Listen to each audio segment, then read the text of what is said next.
પૂજ્ય શ્રી સાને દાદા અને પરમ પૂજ્ય શ્રી છોટે દાદાની દિવ્ય છત્રછાયા હેઠળ આજના કાર્યક્રમમાં આપણે સૌ કોઈ ઉપસ્થિત થયા છે, ત્યારે આજના કાર્યક્રમની શુભ શરૂઆત આપણે પૂજ્યશ્રીના સ્વાગતથી કરીશું. આજનો ભંડારો તેજુબેન ચંદ્રસિંહ દેસાઈ પરિવાર ગોડાદરા તરફથી છે, તો તેમને વિનંતી છે પૂજ્યશ્રીનું સ્વાગત કરવા માટે સ્ટેજ પર આવે. દર વર્ષે જલારામ જયંતિ સંદર્ભે તેઓ ભંડારો કરાવે જ છે. આ વર્ષે પણ તેઓ અહીં ભંડારો કરાવી રહ્યા છે, તો એઓ અહીં ઉપસ્થિત છે. પૂજ્યશ્રીનું તેઓ સ્વાગત કરવા જઈ રહ્યા છે, તો તાળીઓના ગડગડાટથી આપણે વધાવી લઈએ.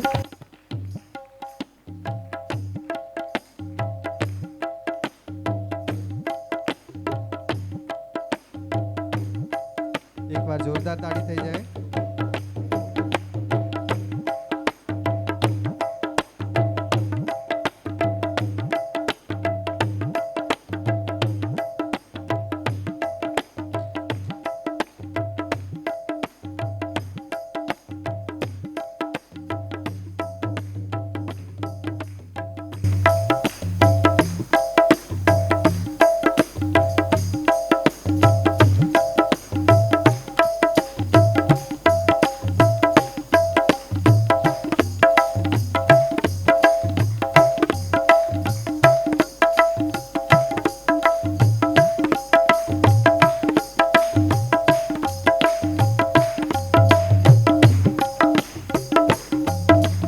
ખૂબ ખૂબ ધન્યવાદ.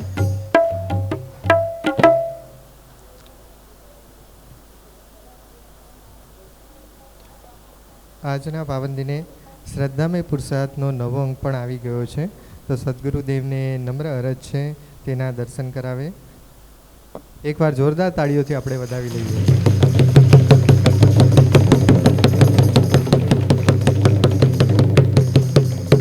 શ્રદ્ધામય પુરુષાર્થના લવાજમ ભરવાની તારીખ આવી ગઈ છે.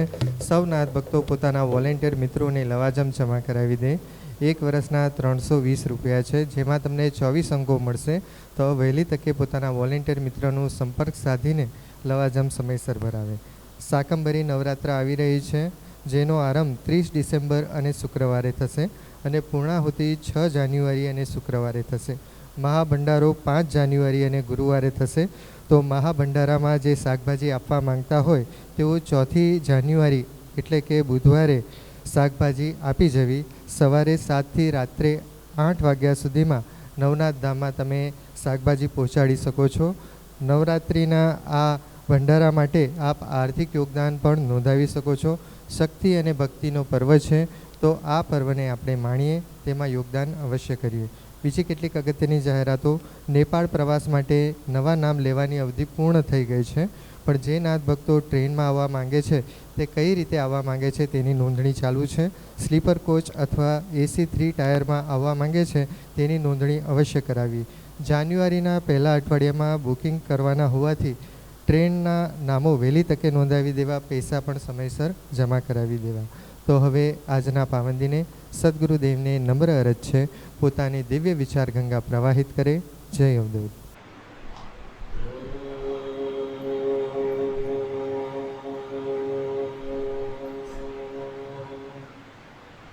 जय लक्ष्मी नमस्तेषु सर्वकार्य जय प्रदे जयं देहि शुभं देहि सर्वकामश्च देहि मे. या देवी सर्वभूतेषु मातृरूपेण संस्थिता नमस्तस्यै नमस्तस्यै नमस्तस्यै नमो नमः. या देवी सर्वभूतेषु शक्तिरूपेण संस्थिता नमस्तस्यै नमस्तस्यै नमस्तस्यै नमो नमः. या देवी सर्वभूतेषु जयरूपेण संस्थिता नमस्तस्यै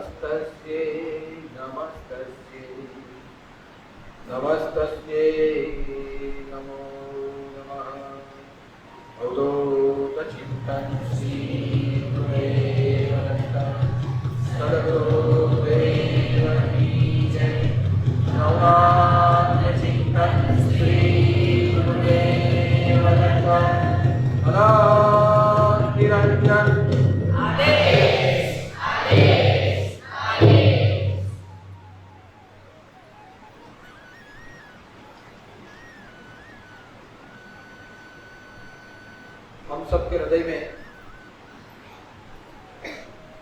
ज्ञान स्वरूप में विराजमान ऐसे हमारे सदगुरु श्री सत्यनारायण जी के चरणों में मेरे को एवं जिनकी कृपा से हमें हमारे जीवन में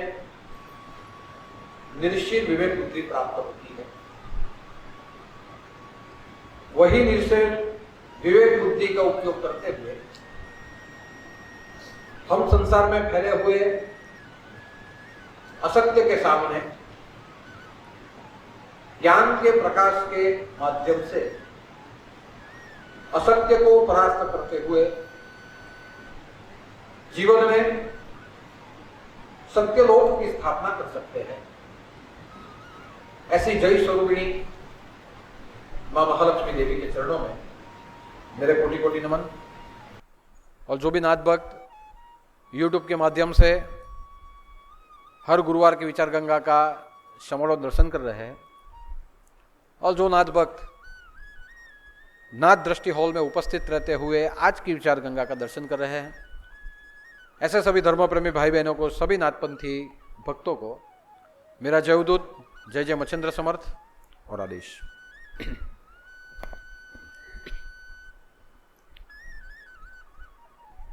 यह पूरे संसार में जब सत्य का लोप हुआ तभी जाके कलयुग का साम्राज्य फैलने लगा, और जहां कलयुग का साम्राज्य फैलने लगा वहां अनीति, अत्याचार, दुराचार, भ्रष्टाचार, असत्य, क्रोध, स्वार्थ आदि असामाजिक तत्वों का भी व्याप्त होने लगा। और जहां ये सभी तत्वों का व्याप्त होने लगा वहां हमने प्रत्यक्ष रूप में माना कि अब सतयुग नहीं है, अब कलयुग शुरू हो चुका है। यानी सतयुग एक ऐसा युग था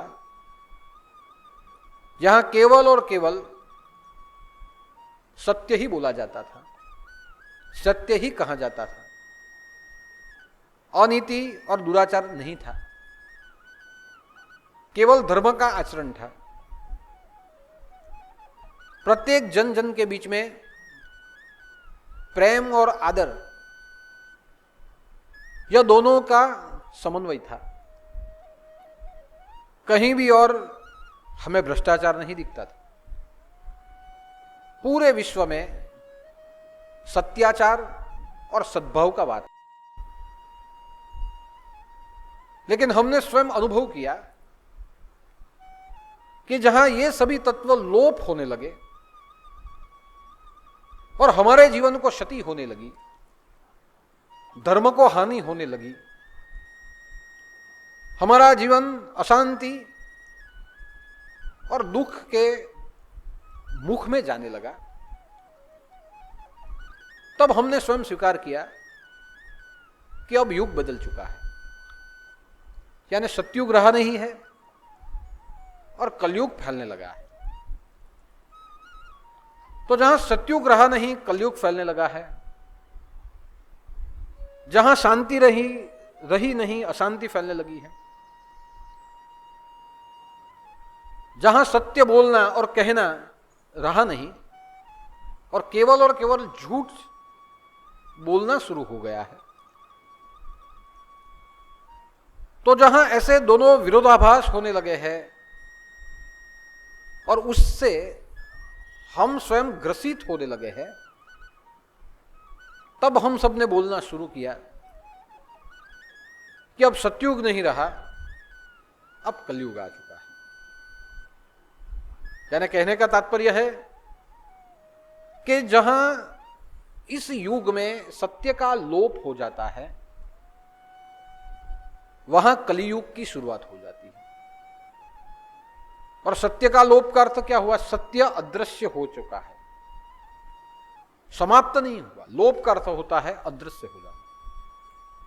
सत्य का लोप हो चुका है। यानी जैसे सूर्य उगता है और कहीं ना कहीं सूर्य ढल जाता है, लेकिन उसका अर्थ यह नहीं हो जाता कि सूर्य समाप्त हो चुका है। पूरे विश्व में सत्य का लोप हो चुका है, और सत्य के लोप का अर्थ होता है कि सत्य छिप गया है, सत्य अदृश्य हो गया है। सत्य न आचरण में, न बोली में, न व्यवहार में, न जीवन में कहीं भी दिख नहीं रहा है, अनुभव नहीं हो रहा है। और जहां अनुभव न हो, जहां सत्य स्पष्ट रूप से दिखता नहीं, न कहने से, न सुनने से, न बोलने से, तो यह हमें मानना पड़ेगा कि कलयुग शुरू हो चुका है। यानी कलयुग की शुरुआत असत्य के आने से नहीं हुई, कलयुग की शुरुआत सत्य के छिपने से हुई। और इसलिए हम सभी दुखी है। क्यों? असत्य के सानिध्य में हमारा जीवन बीत रहा है। अब आप देखिए कि आज की जो विचार गंगा है, ये विचार गंगा भी मां लक्ष्मी के ऊपर है कि हे मां लक्ष्मी, आप जय स्वरूपिणी हो, क्योंकि आपकी कृपा से ये जो असत्य रूपी अंधकार फैला है, उसमें ज्ञान रूपी यानी सत्य रूपी प्रकाश हमें प्राप्त होगा। सत्य का आचरण करेंगे और असत्य के ऊपर हम विजय प्राप्त करते हुए जीवन को सत्य समान बना देंगे। लेकिन ये बनाएंगे कब? जब मां की कृपा से हमें बुद्धि प्राप्त होगी, निर्शिर विवेक बुद्धि प्राप्त होगी। तो आज का अर्थ यह हो गया। पहले एक अर्थ आया था कि विकट परिस्थितियों में विजय प्राप्त करना, निराशा के ऊपर विजय प्राप्त करना, हमारे भीतर के शत्रुओं के ऊपर विजय प्राप्त करना। तो आज का एक अर्थ है, लक्ष्मी का अर्थ क्या है? लक्ष्मी का एक अर्थ होता है निर्शिर विवेक, जो हमें प्राप्त हो जाए तो हम हमारे जीवन में सत्य की स्थापना कर सके। यानी हमें लक्ष्मी की कृपा से विजय प्राप्त होता है विकट परिस्थितियों के ऊपर,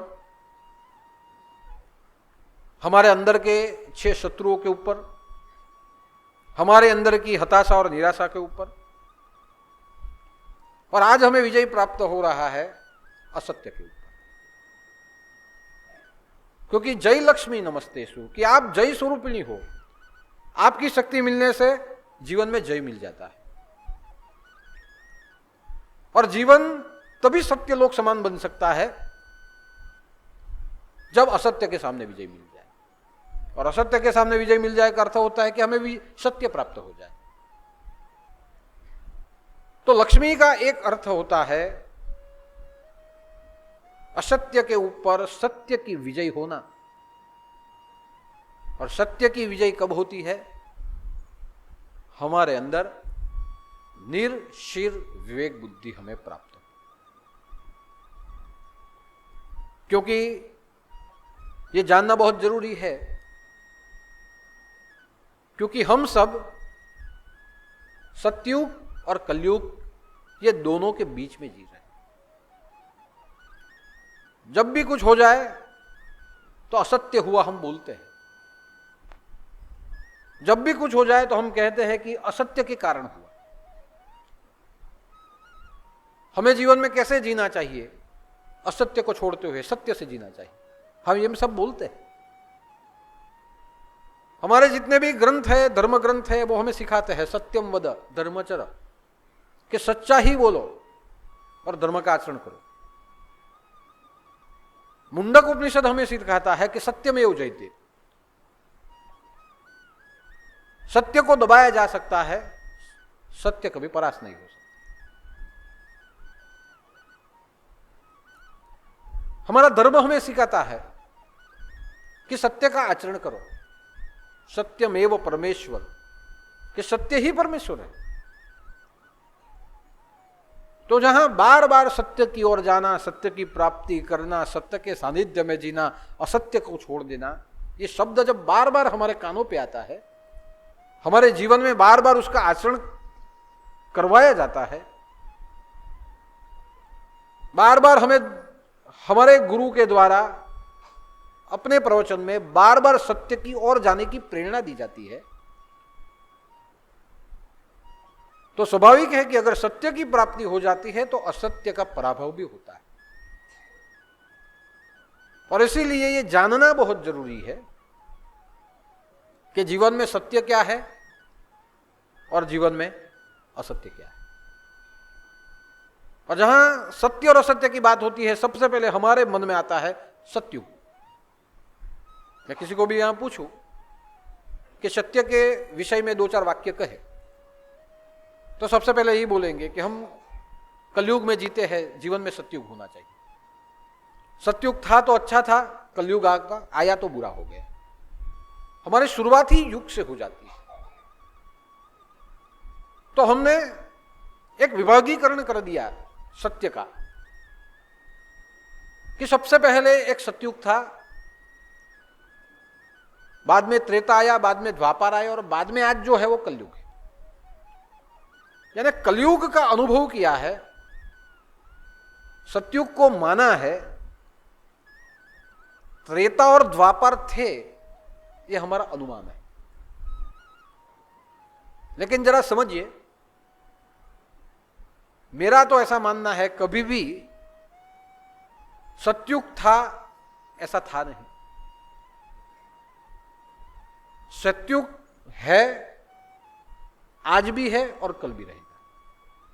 यानी सत्युग था, आज भी है और कल भी रहेगा। जहां सत्युग आदि से लेके अंत तक है, वहां सत्युग था, यह तर्क बैठता नहीं। अगर था है तो सत्य चला गया है, और अगर सत्य ही चला गया तो जो ऐसा बोलते हैं, हम तुम ऐसा बोलते हैं कि सत्युग चला गया, अब असत्य आ गया है,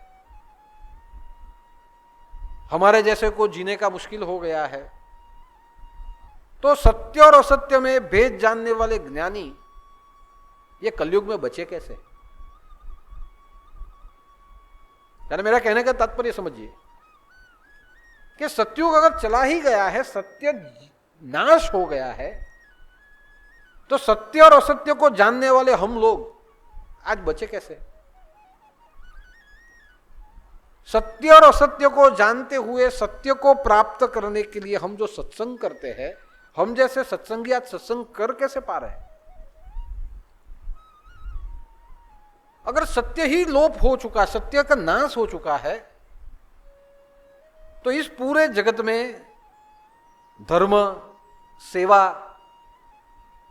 ईश्वर, ये आज जो हम अनुभव करते हैं वो बचा कैसे? तो एक समझ लीजिए कि सत्य था, आज है और कल भी रहेगा। तो उसका अर्थ यह हो जाता है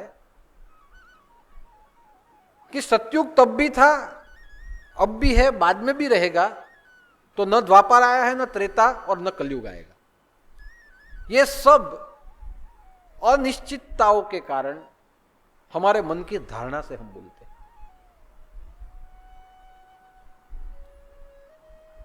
अगर सत्युग चला गया, त्रेता आ गया, तो जब राम थे, राम नाम सत्य है, राम थे, तो तब भी तो धर्म का संवहन हुआ, धर्म की स्थापना हुई। द्वापर कृष्ण आ गए, सत्युग चला गया, त्रेता गया, द्वापर आ गया, तो द्वापर में भी कृष्ण थे, यतो धर्मस्ततो जय। तो जहां धर्म की स्थापना की बात की गई और स्वयं कृष्ण जहां आए, वहां कैसे हो सकता है कि सत्युग चला गया? और आज की तारीख में आप देखिए कि जहां कलयुग आ गया है, सत्य का लोप हो चुका है, फिर भी यही कलयुग में श्रीमद शंकराचार्य आए, रामानुजाचार्य आए, गोरखनाथ आए, गुरु नानक आए, कबीर आए, मीराबाई ने भजन गाए, नरसिंह मेहता ने कीर्तन कर दिया, और सबको छोड़ दीजिए, हमारे गुरुदेव स्वयं यहां आ गए, जिन्होंने हमारे अंदर सत्य की पहचान करवाई। तो कैसे हो सकता है कि कलयुग आ गया और सत्युग चला गया? देखिए, सत्य ढक गया है, छुप गया है। जैसे बादल से सूर्य निकलता है आसमान से, और थोड़े समय के लिए जब बादल आ जाता है तो अंधेरा हो जाता है, लेकिन इतना भी अंधेरा नहीं होता कि रात हो जाती है। हम क्या कहते हैं, अभी सूर्य प्रकाश था, बादल आ गया, तो बादल आने की वजह से सूर्य बादलों के पीछे छिप गया, और जब सूर्य बादल के पीछे छिप गया तो रोशनी कम हो गई। थोड़ी देर में बादल हट जाएंगे, सूर्य वापस आ जाएंगे, बस यही हुआ है। सत्युग तब भी था, आज भी है, बाद में भी रहेगा। केवल और केवल असत्य का बादल आया है, और जो सत्य के ऊपर जो बादल आ गया है उसके कारण सत्य छिप गया है। सत्य थोड़े समय के लिए हमारी नजरों से लोप हो गया है, गया नहीं, नजरों से लोप हुआ है। सत्य छिप गया है, नजरों से लोप हो चुका है। दृश्य रूप में प्रकाश कम हो गया है, वो थोड़े समय के लिए है, बाद में बादल जैसे हटेंगे, असत्य से पर्दा उठेगा तो सत्य दिखाई देगा। है जो गाना है ना कि पर्दे में रहने दो, पर्दा ना हटाओ। पर्दा जो हट गया, भेद खुल जाएगा।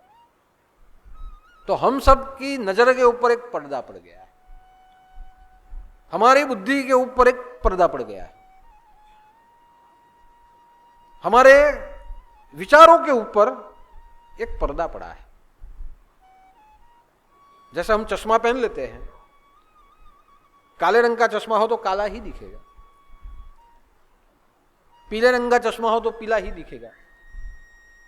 काला और पीला दोनों चश्मा हटा दो तो जैसे दुनिया दिखती है वैसे दुनिया दिखेगी। तो ठीक ऐसे ही हुआ है कि सत्य तो यथार्थ है, सत्य नाम ही उसका है। सत्य यानी, सत्य का एक अर्थ हो जाता है, सत्य यानी सनातन। सनातन का अर्थ होता है जो कभी मरता नहीं,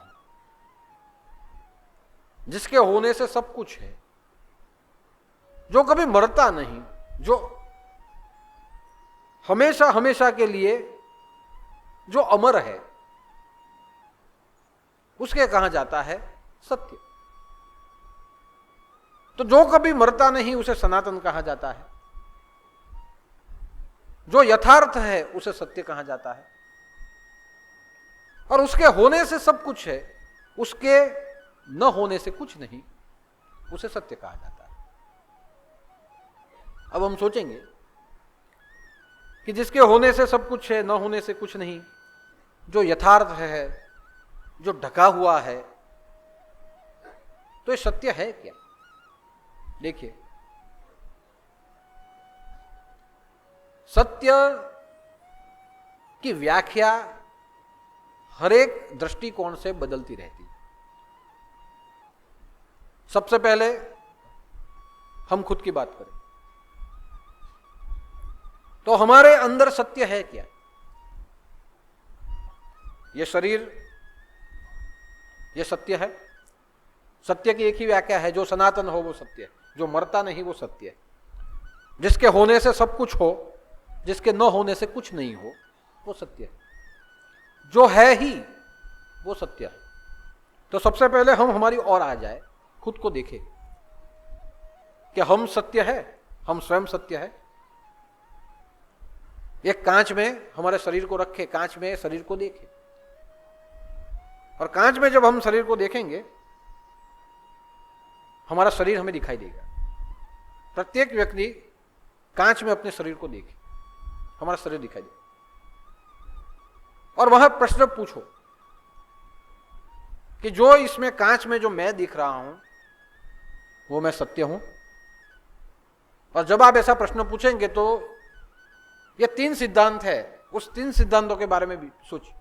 सबसे पहला सिद्धांत जो सनातन है, यानी जो अमर है, जो मरता नहीं, जो सनातन है, वो सत्य है।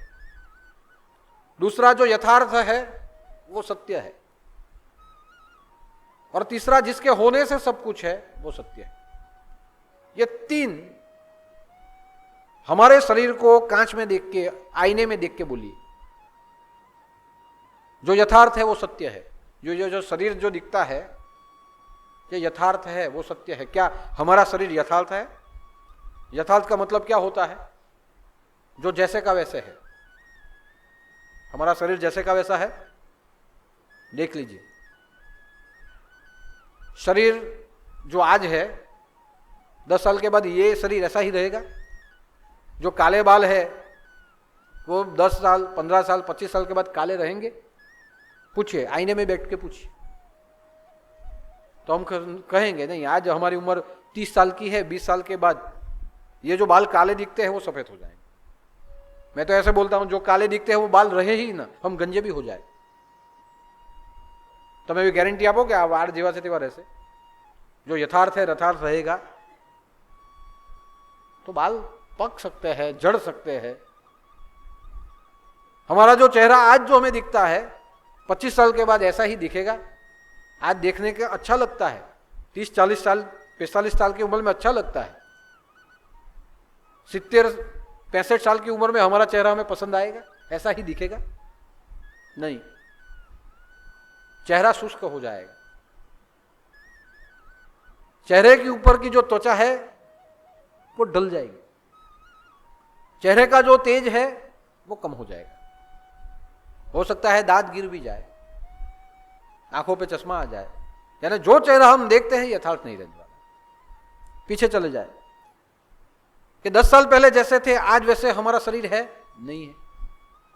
तो अर्थ क्या हो गया? यह शरीर यथार्थ नहीं है। यथार्थ का अर्थ होता है जैसे का वैसा। जो जैसा है वो वैसा ही हो, उसे कहा जाता है यथार्थ। तो शरीर तो यथार्थ नहीं है। दूसरा, क्या शरीर सनातन है, शाश्वत सनातन है? सनातन हो तो उसका अर्थ होता है वो नवपल्लवित ही होता रहता है। नवम नवम, सनातन का अर्थ होता है नवपल्लवित। तो आप अपने शरीर को देखिए, ये सनातन है, नवपल्लवित है, हर दिन नया होता है? नहीं होता है। हम जब बचपन में थे तब कैसे थे, आज कैसे है? बचपन में हम नए थे, आज हम पुराने हो चुके हैं। हमारे जितने भी बाल हैं उगते हैं, झड़ जाते हैं। हमारे नाखून हैं, बढ़ते हैं, टूट जाते हैं। हमारे जितने दांत हैं पहले उगे, टूटे, बाद में उगे, आगे जाके वो टूट जाएंगे। तो सनातन यानी नवपल्लवित होने वाला, हर दिन नया ही होने वाला, वो कभी ढलता नहीं है। हमारे जीवन में युवानी आती है, युवानी के बाद वृद्धता आती है। तो वृद्धता का मतलब क्या हुआ? हमारे शरीर के जितने भी कोष है ये कोष नाश हो गए, और जो भी कोष आए वो ऐसे कोष नहीं आए जो हमें पहले के जैसा रखे। तो वहां एक समझ जाइए कि ये जो शरीर है सनातन नहीं है, नवपल्लवित, हर दिन तरोताजा नहीं। और तीसरी व्याख्या है जिसके होने से सब कुछ हो और जिसके न होने से कुछ नहीं। तो क्या हमारा शरीर होने से सब कुछ है? जिसके होने से सब हो, जिसके न होने से, चले जाने से कुछ नहीं हो, तो हमारा शरीर ऐसा है? तो हमारे अंदर ऐसा क्या है जिसके होने से सब कुछ हो? हमारे अंदर ऐसा क्या है जो नवपल्लवित हो? हमारे अंदर ऐसा क्या है जो यथार्थ हो, जिसकी कोई उम्र ही ना हो? तो आपको पता चलेगा कि हमारे अंदर एक आत्मा ही ऐसा है जो यथार्थ है। हमारे अंदर आत्मा ही ऐसा है जो नवपल्लवित तेजोमयी है, उसका तेज घटता नहीं। हमारे अंदर आत्मा ही ऐसा है जिसके होने से है, इसके अंदर से ये चला जाए तो ये कुछ भी नहीं। तो यहां समझिए सत्य क्या है। हरेक दृष्टिकोण में या हरेक विभाग में सत्य अलग अलग होता है, लेकिन सत्य के लिए ये 3 व्याख्या है। और इसीलिए सबसे पहले मैंने अपने शरीर की बात की कि जिसे हम देखते हैं वो हमारा नहीं है। तो हमारे भीतर में सत्य क्या है? आत्मा शाश्वत है, आत्मा सत्य है, जो मरता नहीं, जो जड़ता नहीं, जिसका जन्म हुआ ही नहीं, जो जैसे का वैसा है। और इसलिए बोलते हैं, इसको बोलते हैं राम, आत्मा राम। राम नाम सत्य है और हमारे जितने भी काम है वो असत्य है। इस शरीर से आपने जितने भी काम किए हैं वो शरीर असत्य है। इसलिए जब आदमी मरता है तो बोला जाता है राम नाम सत्य है, लेकिन आपके शरीर से जो काम हुए हैं वो असत्य है। कामना जिसमें रही है वो शरीर असत्य है। और राम नाम यानी जो आत्मा राम है ये सत्य है, वो चला गया। अब ये असत्य है, वो जा रहा है। चला जाने का अर्थ है जहां है ये शरीर है उसने उसे छोड़ दिया है। जैसे जैसे जर्जर हो गया, पुराना मकान हो गया, तो एक समय ऐसा आता है जब मकान बदलना पड़ता है, नए मकान में चला जाना पड़ता है। ठीक वैसे ही हो गया। कौन चला गया? हम चले गए। हमने ऐसा अनुभव किया ये जर्जर हो चुका है, कभी भी गिर जाएगा। मकान तो यही रहेगा, लेकिन उसमें रहने वाले दूसरे मकान में चले जाते। ठीक वही हुआ कि अंदर जो रहने वाला है उसने मकान को बदल दिया। वो तो वैसा ही है, जो जर्जर हो चुका उसका साथ उसने छोड़ दिया। तो सबसे पहले हमारी ओर दृष्टि डाले और देखे तो सत्य क्या है? आत्म तत्व सत्य। फिर बाहर दृष्टि डाले और देखे कि जितने भी वृक्ष है, जल है, फल है, फूल है, इसमें सत्य क्या क्या है। जितने भी फल है उसकी मिठास सत्य है, जितने भी फूल है उसकी सुगंध सत्य है। जल है तो जल में शीतलता सत्य है, उसका जीवन सत्य है। सूर्य है तो सूर्य में सत्य क्या है? उसका प्रकाश सत्य है, उसके प्रकाश में जो जीवन है वो सत्य है। तो जितना भी आप हमारे आजू बाजू में देखेंगे तो वह हमें पता चलेगा कि उसमें यथार्थ क्या है, न मरने वाला क्या है, जिसके होने से सब कुछ है वो क्या है, वो सत्य है। फूलों में जो सुगंध होती है वो सत्य है। एक वृक्ष पे उगा हुआ जो फूल है उसे ले आइए और एक कागज का फूल उसे ले आइए। हो सकता है कि कागज का फूल दिखने में अच्छा हो और जो कुदरती रूप से जो उगा है वो दिखने में अच्छा न हो। फिर भी जब हम हमारे सामने लाएंगे तो सबसे पहले फूलों में देखेंगे क्या? सुगंध। कागज वाला जो गुलाब है सुगंध नहीं आएगी, जो उगा हुआ गुलाब है उसमें सुगंध आएगी। जो सुगंध आएगी उसको हम रखेंगे, जो नहीं आई उसको बाजू पर रख दी। तो ये क्या होगा? जो फूल है उसके अंदर की जो सुगंध है वो सत्य है। थोड़े दिन के बाद वो सुगंध चली जाएगी, फूल मुरझा जाएगा। जैसे जो मुरझा गया उसकी कोई कीमत नहीं होती, उसको बाद में हम फेंक देते। ठीक वही कि जितने भी सृष्टि के जड़ और चेतन कण है, इन सब से जो जीवन मिलता है वो तत्व वो सत्य है। बाकी जो दिखता है वो असत्य है। उसी प्रकार यह पूरे विश्व को संचालन करने वाली एक जो शक्ति है वो सत्य है। और वो जो शक्ति है वो ऐसी शक्ति है जो विद्यमान है, उसे अदृश्य नहीं बोल सकते, उसे विद्यमान बोला जाता है। जो बरसात होती है, हम मानते हैं कि बारिश की सीजन में बरसात हो जाए, फसल डाल दी जाए, बरसात हो जाए, फसल उगेगी, भोजन मिलेगा, दाना पानी मिल जाएगा। और अगर बरसात न हो तो दुष्काल हो जाएगा, खाने के लिए कुछ नहीं मिलेगा, जीवन समाप्त हो जाए। अब देखिए, वो समझ हम में है कि बरसात होनी चाहिए, बरसात ये सीजन में होगी, खाना उगेगा, फसल पैदा होगी, वो समझ हम में है। लेकिन हम में समझ होने के बाद भी हमारे पास कोई ऐसा बटन है जो बरसात बरसा सके? अपनी पासे एवं कोई स्विच है तुम्हारी पासे कि सरकार पासे भी कोई स्विच है जो दबावे એટલે વરસાદ થઈ જાય? નથી। सूर्यનો प्रकाश જોઈએ, બહુ વરસાદ પડે તો પણ નહીં ચાલે, વરસાદ બંધ પડવો જોઈએ, बरसात बंद होना चाहिए, सूर्य का प्रकाश आना चाहिए, तब वनस्पति उगेगी, उसे पोषण मिलेगा। तो जैसे बरसात खत्म हो जाती है वैसे ठंडी चालू हो जाती है, ठंडी जैसे खत्म होती है वैसे गर्मी की सीजन शुरू हो जाती है। तो हम सबको अक्ल है कि 12 मास बरसात नहीं अच्छी, ठंडी भी होनी चाहिए, भेज भी चाहिए, दाना बनता है और प्रकाश आता है तब दाना खिलता है। लेकिन बरसात को रोकने का कोई बटन नहीं है। ठंडी शुरू हो जाए उसका कोई बटन नहीं है, गर्मी की सीजन शुरू हो जाए उसके लिए हमारे पास कोई बटन नहीं है। और ये जब सब होता है तब हम भगवान को प्रार्थना करते हैं कि भगवान, बहुत जून की 15-20 तारीख हो गई, बरसात नहीं होने, बरसात करिए, बरसात आ जाए तो कुछ होगा। अब बहुत बरसात हो गया, अब बरसात बंद हो, ठंड चालू हो तो अच्छा होगा।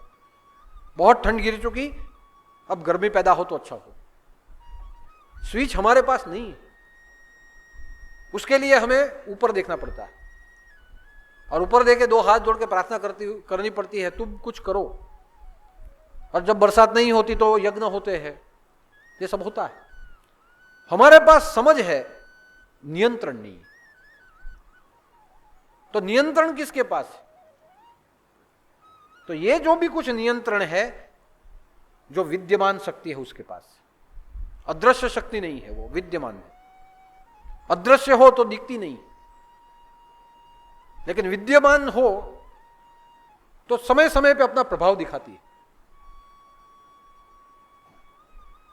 जैसे कहते हैं ना कि स्कूल હોય, અમારા ઘણા બધા શિક્ષક આવે, તમારે સ્કૂલ હોય, તમારા છોકરાને તમે ભણાવતા હોય, હવે જ્યાં સુધી તમે ભણાવો ત્યાં સુધી છોકરા બરાબર રહે। તમને કંઈ કામ આવી ગયું એટલે તમે પ્રિન્સિપાલની ઓફિસમાં જતા રહ્યા, તમે લેસન આપી ગયા, આટલું આટલું કરજો, આવીને સવાલ પૂછું, તમે જતા રહ્યા। તમે જતા રહ્યા તો છોકરા વાતચીત કરે પણ લેસન બધું કરે, તમે નથી પણ લેસન બધું થાય। જરાક કોઈ વાત કરે એટલે પછી મોનિટર કહે સાહેબને કહી દેવાય, પાછા પેલા નામ બી લખે।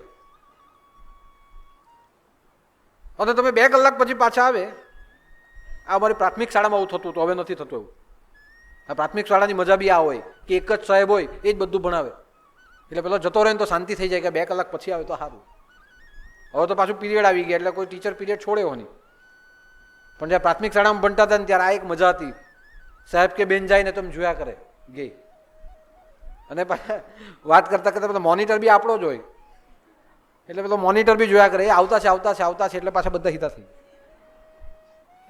એ ત્યારની મજા હતી, હવે મજા રહી નથી હવે। પણ કહેવાનું તાત્પર્ય છે,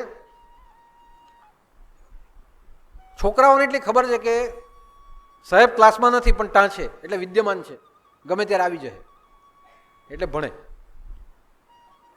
પણ જે દિવસે સાહેબ આવે જ નહીં ને એવી ખબર પડે કે આજે તો સાહેબ રજા પર છે, કોઈ ભણે નહીં, બધા ધમાલ કરે. કેમ? સાહેબ રજા પર છે, આજે કે થોડા આવવાના છે. આને અદ્રશ્ય કહેવાય. સાહેબ અદ્રશ્ય થઈ ગયા, આજે નથી આવવાના. પણ પહેલા તો ઓફિસમાં બેઠેલા છે, આવશે એટલે છે તો ખરા. આને કહેવાય વિદ્યમાન. तो परमात्मा की जो शक्ति होती है ये विद्यमान होती है, समय समय पे अपना प्रभाव दिखाती है.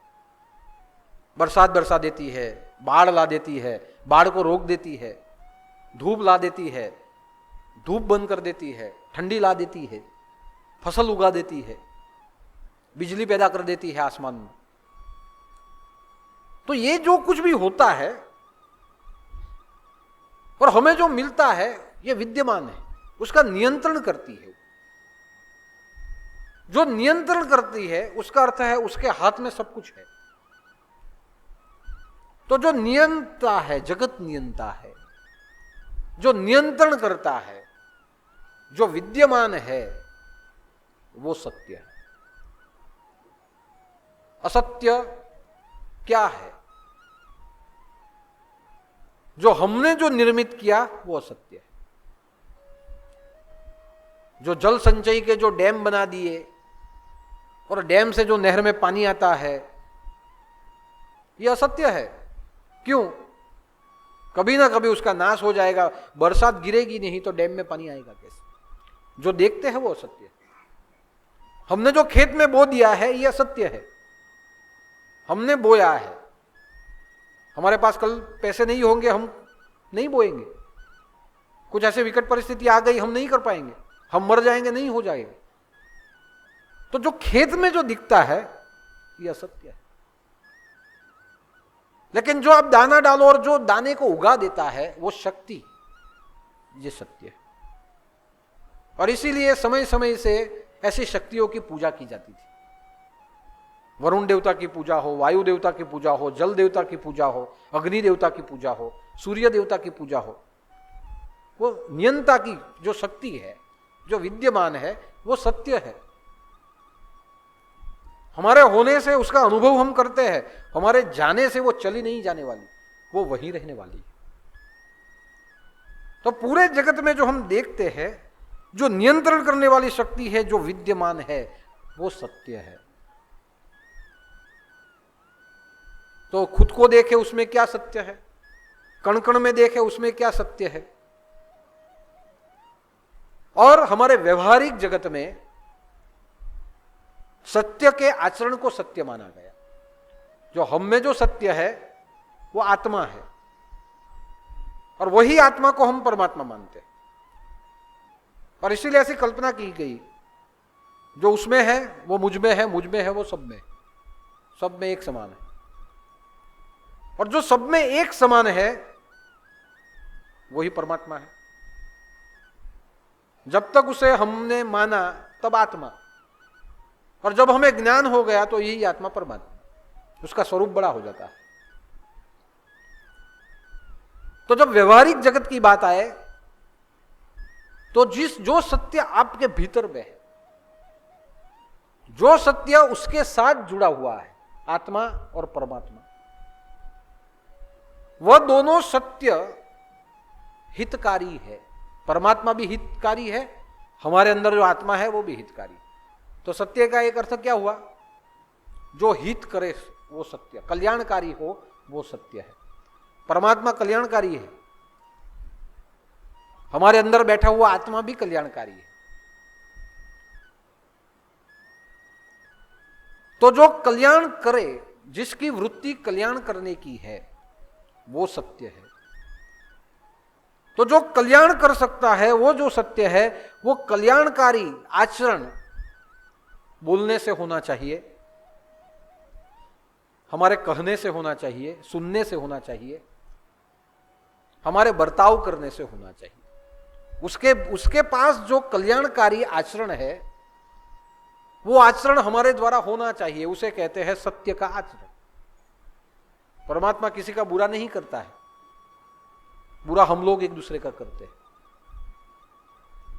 हाँ, लेकिन वो बात अलग है कि कुछ गलत हो जाए तो આપણે પછી કહી દે ભગવાન તું એ કર્યું. ભગવાન કઈ નથી કરતો.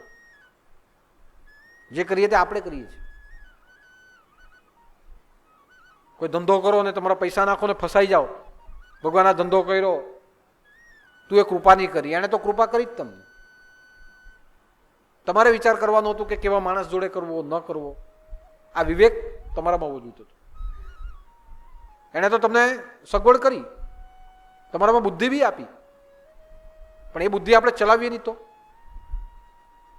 દરેક વસ્તુની બુદ્ધિ બધાને ભગવાને આપી છે. આપણે કહીએ ભગવાન અમને મદદ નહીં કરે, કેમ નહીં કરે? તમારે આપી તો દીધી, હવે હું મદદ કરવાની? ભગવાને આપણને જીવન જીવવા માટે બુદ્ધિ આપી દીધી. ભગવાન માણસને બુદ્ધિ આપી દે ને પછી માણસને એના હાલ પર છોડી દે, હવે તું તારી રીતે કર્યા કરજો. પણ એ બુદ્ધિ આપી દીધી ને તો બી આપણે ત્યાં જ ઈશારો કરીએ, તું એ આવું કર્યું છે, એને શું એવું કર્યું?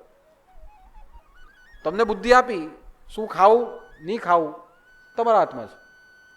કેવું બોલવું નહીં બોલવું, સાચું બોલવું જૂઠું બોલવું તમારા હાથમાં છે. સારા માણસ સાથે સંબંધ રાખવો, ખરાબ માણસ સાથે રાખવો તમારા હાથમાં છે. ભગવાન પાસે જઈને તમારે વિષય માંગવા કે પછી મુક્તિ માંગવી એ તમારા હાથમાં છે. તમારે શું કરવું, आपको क्या करना है वो बुद्धि दी है, आपके हाथ में है. क्या सही है या गलत, असत्य क्या है सत्य क्या है, हितकारी क्या है अहितकारी क्या है, वो आपके हाथ में है, भगवान के हाथ में नहीं है. કોઈ મા બાપો એને છોકરાને ગાડી આપી દે, દાદા એમ કે છોકરો બહુ એમ કે માંગતો હતો, રિહાયા બહુ કરતો હતો, એટલે છેલ્લે કંટાળીને ગાડી આપી દીધી. એમ ક્યાંથી ગાડી લાવ્યા? કંઈ નહીં, થોડી ઘણી લોન લીધી અને બાકી બીજું બધું ઉધાર લઈને એમ કહીને આપી દીધી. બસ આપી દીધી. હવે ગાડી હાથમાં આવી એટલે ગાંડાની જેમ જોર જોરમાં હાંકે, ટોપમાં જ ચલાવે, સ્ટાર્ટિંગ જ ટોપથી કરે અને જોર જોરમાં હાંકે. આજુબાજુ વાળાને જોઈ નહીં ને પછી અફડાઈ ગયું. અફડાઈ ગયા, પછી પગ તૂટી ગયા. દાદા આવું કેમ થઈ ગયું? એમ કે તમારે ત્યાં ગાડી લઈને આવી ગયેલા ને ગાડી અફડાઈ ગઈ. મેં કીધું એને કહેવો ને ચલાવી કઈ રીતે તે પહેલાં પૂછો એને, કેટલી સ્પીડ પર ચલાવતો હતો? એ તો બહુ ફાસ્ટ ચલાવે. બસ તો પછી હવે એની ભૂલ. હવે દાદા શું કરે ને ભગવાન શું કરે? જેના હાથમાં સ્ટિયરિંગ આવી ગયું એની બુદ્ધિ ક્યાં જતી રહેલી હતી? જેના હાથમાં સ્ટિયરિંગ છે એની બુદ્ધિ જે પ્રમાણે એને બતાવ્યું તે પ્રમાણે કર્યું. બુદ્ધિએ તો એને એ પણ બતાવ્યું કે આ 120ની ઉપર નહીં જવાય, પણ એને જોર જોરમાં હાંકીને ઠોકાઈ ગયો. હે ભગવાન આવું કેમ થઈ ગયું? એ આવું એટલા માટે જ થઈ ગયું કે એને આપેલી ને વાપરી ને એટલા માટે આ થયું. દરેક જગ્યા પર આ જ થાય છે. ભગવાને આપણને આપી દીધી, આપણે વાપરતા જ નથી. तो कहने का तात्पर्य है सत्य और असत्य के बीच में कि सत्य वो होता है, सत्य का अर्थ होता है हितकारी. सत्यम शिवम सुंदरम. सत्यम शिवम सुंदरम का अर्थ क्या है? शिवम का अर्थ है कल्याणकारी. जो आपके अंदर है उसके द्वारा दूसरों का कल्याण हो और दूसरों का जीवन सुंदर बने, उसे कहते हैं सत्यम शिवम सुंदर. आपके द्वारा दूसरों का जीवन कल्याणकारी हो और कल्याणकारी जीवन सुंदर जीवन हो जाए, उसे कहते हैं सत्यम शिवम सुंदर. शिवम का अर्थ होता है कल्याणकारी. आपके द्वारा दूसरों का कल्याण हो, आप में जो सत्य है उस सत्य के प्रकाश के द्वारा कल्याणकारी दूसरों का कल्याण हो, और जब दूसरों का कल्याण हो जाए तो उसका जीवन सुंदर बन जाता है. उसे कहा जाता है सत्यम शिवम सुंदरम. अन्नदान, कोई भूखा हो उसे अन्न दिया जाए उसके कल्याण के लिए, और वह अन्न लेके वो खुद खाए और दूसरों को खिला दे, तो समझ लीजिए कि सत्यम शिवम सुंदरम, उसका जीवन कल्याणकारी हो चुका है. माध्यम आप बने. तो सत्य का एक अर्थ होता है दूसरों के कल्याण के विषय में, दूसरों के जीवन को सुंदर बनाने में सत्य बोलना, झूठ नहीं बोलना. दूसरों के जीवन को सुंदर बनाने के लिए या अपने जीवन को कल्याणकारी बनाने के लिए क्रोध नहीं करना. अपने जीवन को कल्याणकारी बनाने के लिए, दूसरों के जीवन को कल्याणकारी बनाने के लिए शांति रखना, झगड़ा नहीं करना, शांति रखना. उसे कहा जाता है सत्य का आचरण। लेकिन सत्य के आचरण के विषय में हमने एक ही देखा है, झूठ बोलना એટલે એમ કે असत्य, झूठा बोला असत्य, झूठा सुना असत्य, झूठा बर्ताव किया असत्य। लेकिन झूठा बोलना, झूठा कहना, बर्ताव करना, सुनना, उतने से ही सत्य की व्याख्या परिपूर्ण नहीं होती। सत्य की व्याख्या उससे बहुत कुछ आगे है, और सत्य की व्याख्या यही है कि खुद का कल्याण हो, दूसरों का कल्याण हो, सबका जीवन सुंदर बने, उसी के लिए सत्य बोलना। हाँ, लेकिन कभी सत्य बोलना दूसरों के लिए नुकसानकारी हो जाए तो वहां सत्य बोलने की आवश्यकता नहीं है। कई बार ऐसा होता है, आप हम कहते हैं कि पूरे महाभारत के युद्ध में भगवान कृष्ण ने असत्य बोला, क्योंकि भगवान जूठू ज बोल्या, एम के भगवान जेटला जूठा कोई नहीं मळे, पण भगवान એટલા માટે જ જૂઠું બોલ્યા કે જૂઠું બોલવું બધાના માટે સારું હતું। ભગવાને જૂઠું કરાયું, કેમ કે ભગવાને ખોટું, કર્ણને ખોટો મરાયું એમ। દુર્યોધનને એમ કે જંગ પર એમ કે ગદા મારી, નિયમથી વિરુદ્ધ મારી દીધો। ભીષ્મ પિતામહની આગળ શ્રીખંડીને મૂકીને મારી દીધો। ભગવાને કેટલું ખોટું કર્યું? ભગવાને કંઈ ખોટું નથી કર્યું। પહેલા તમે એ જુઓ કે એ લોકો હતા તે લોકોએ શું કર્યું છે, એ જે બધા હતા તે લોકોએ શું કર્યું? એ લોકોએ જેવું કર્યું તેવું પરિણામ આપ્યું છે। पहलू तो एक, अगर आपके पैर में कांटा घुस गया हो और कांटे को निकालना हो तो कांटे की जरूरत पड़ती है, सोई की जरूरत पड़ती है। ये कांटा लगा है, उसको निकालने के लिए सोई मारनी पड़ती है। अब जो कांटा लगा है, आ कांटो लागो छे ने तमे पंपाड़िया करो, एम एम एम एम निकले। जो कांटा लगा है एने पाछा पंपाड़े, थूक लगाड़ी लगाड़ी ने पंपाड़े, એમ પંપાડે, આ નીકળવાનું છે,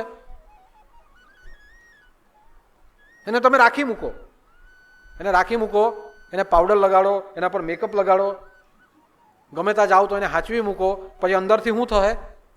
अंदर क्या हो जाएगा? बस गैंग्रीन। एक समय ऐसा आएगा पैर काटना पड़ेगा। तो कांटे को निकालने के लिए कांटे की आवश्यकता होती है। भगवान ने वही किया, कांटे को कांटे से निकाला है। यानी कई लोग ऐसा बोलते हैं कृष्ण ने गलत किया। कृष्ण ने कोई गलत नहीं किया। कृष्ण सत्य है और सत्य ही रहेगा। कृष्ण ने जो किया सही किया। उन्होंने जैसा किया था पहले वैसा उनके साथ किया। उनको अधर्म करने से रोकने के लिए उनका विनाश जरूरी था। तो भगवान ने कांटे से कांटा निकाला, जो जैसे थे वैसा किया। दूसरा, भगवान ने झूठ बोला, झूठ बुलवाया। जो भगवान तो कसे झूठું બોલતા જ નથી, એ કરાવડાવે। જગત નિયંતા છે। આ જગત નિયંતા જે છે ને તે તમારી પાસે બધું કરાવે, એ કઈ નહીં કરે। તમે ચેસની રમત જોઈ ને, બધા પાસા ગોઠવેલા હોય, એ પાસા ગોઠવેલા રાજા બી એમાં હોય, રાજા છેલ્લે આવે। આપણે કે જો ઘોડું મરી ગયું, હથિયાને મારી દીધો, પેલો વજીરે આમ કરી, ઊંટ આડું ચાલી ગયું, આમાં આમ થઈ ગયું, આમાં તેમ થઈ ગયું। પણ તમે જુઓ એ ચેસ રમે કોણ છે? આપણે રમીએ છીએ। જગત નિયંતા આપણે છે, આપણે એને ચલાવીએ છીએ। तो कहने का तात्पर्य है कि भगवान ने झूठ बुलवाया, नरोवा कुंजरोवा। युधिष्ठिर ने झूठ बोला। युधिष्ठिर धर्मात्मा था तो झूठ क्यों बोला? भगवान ने बुलवाया। ऐसा भगवान को नहीं करना चाहिए था। क्यों नहीं करना चाहिए था? भगवान ने झूठ बुलवाया, इसीलिए झूठ बुलवाया कि एक झूठ बोलने से सब लोग की जान बचती थी, इसलिए भगवान ने झूठ बुलवाया। द्रोण गुरु थे। द्रोण को सत्य और असत्य का पक्ष पता था, फिर भी द्रोणाचार्य ने कौरवों के पक्ष में युद्ध लड़ा। दूसरी बात, द्रोणाचार्य को अपने पुत्र अश्वत्थामा के ऊपर प्रेम था। द्रोणाचार्य की जिंदगी अश्वत्थामा के नाम से शुरू होती थी और अश्वत्थामा के नाम से पूरी हो जाती थी। द्रोणाचार्य को अश्वत्थामा के सिवाय और कोई दिखाई नहीं देता था। धृतराष्ट्र को दुर्योधन के अलावा कोई दिखाई नहीं देता था। अश्वत्थामा जिस पक्ष में रहना चाहता था, द्रोण उसी पक्ष में रह गए, अश्वत्थामा से विरुद्ध नहीं हो पाए।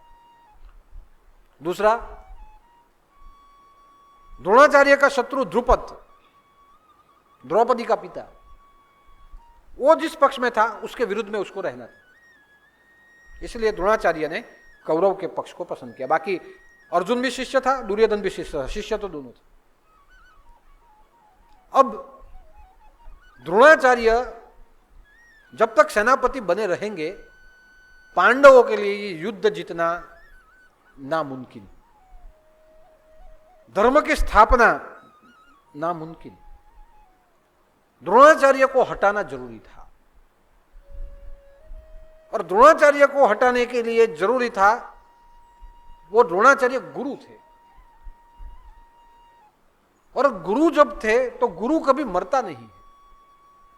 द्रोणाचार्य कभी मरने वाले नहीं थे, उसके पास विद्या थी, उसने विद्या को पैदा किया था, विद्यापति, वो मरता नहीं है। द्रोणाचार्य मरने वाला नहीं था। तो द्रोणाचार्य अगर शस्त्र से नहीं मर सकता तो द्रोणाचार्य को किससे मारा जाए? तो द्रोणाचार्य को मारने के लिए शस्त्र काफी नहीं थे। द्रोणाचार्य को मारने के लिए शब्द के बाण की जरूरत थी, असत्य की जरूरत थी, असत्य को निकालने के लिए असत्य की जरूरत थी। और जब असत्य की जरूरत थी तो भगवान ने देखा कि अश्वत्थामा मारा गया, अगर ये बोला दिया जाए तो द्रोणाचार्य युद्ध नहीं करेंगे, वहीं मरेंगे। भगवान ने रणनीति रची, और कल ऐसे कहा गया भीम को, यह पूरा अर्ध सत्य है, देखिए पूरा झूठ भी नहीं है। भगवान ने कहा हम अर्ध सत्य करेंगे, पूरा झूठ नहीं बोलेंगे। भगवान ने क्या कहा? भीम कल तुम एक काम करोगे, ये युद्ध में जो अश्वत्थामा नाम का हाथी है, बहुत हाथी है, लेकिन हम मारेंगे उसी हाथी को जिसका नाम अश्वत्थामा है। तुम अश्वत्थामा नाम के हाथी को मारोगे, अश्वत्थामा मारा गया, ये युद्ध में अफवाह फैलेगी, अश्वत्थामा मारा गया, अश्वत्थामा मारा गया, अश्वत्थामा मारा गया। और ये जब बात आएगी कानों पे,